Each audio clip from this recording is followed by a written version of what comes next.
Today we're exploring a big question. Is AI quietly rewriting who you think you are? You probably think of your social feed as a mirror, right? Just reflecting your interests back at you. But what if it's not a mirror? What if it's actually a mold actively shaping who you become? And that brings us to this idea of the algorithmic self. So AI isn't just some passive tool. It's literally becoming a co-author of your identity. And it happens in all these little ways, like how Spotify defines your taste or what news you see. Soon, social media is going to be this digital atmosphere for almost 70% of the entire planet. And get this, in that new world, a huge chunk of the biggest online voices won't even be human. Yup, by 2026, 1 in 5 of the top influencers will be totally AI-generated. All this AI slop, as it's called, is making it super hard to tell what's real anymore.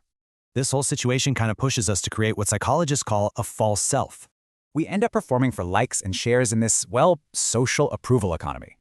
But here's where it gets really wild. This constant performing messes with our sense of control. There's a scientific term for this, our sense of agency. It's that feeling of being in the driver's seat. Okay, so check this out. A study found that just staring in a mirror can make you feel disconnected. And here's the kicker. That feeling of being disconnected actually reduces your sense of agency. So, if a real mirror can do that, what about the digital mirror you scroll through every single day? We start outsourcing our emotions to AI. It's a trend called emotional delegation. So the big question is, how do you take back the controls? How do you get back in the driver's seat?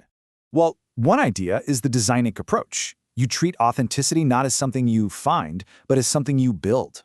In other words, being consistently you is something you actively design. It means you got to be aware, question the recommendations, and treat AI like the biased tool it is. Look, AI is a co-author in your life story. The only question left is, what part are you going to write?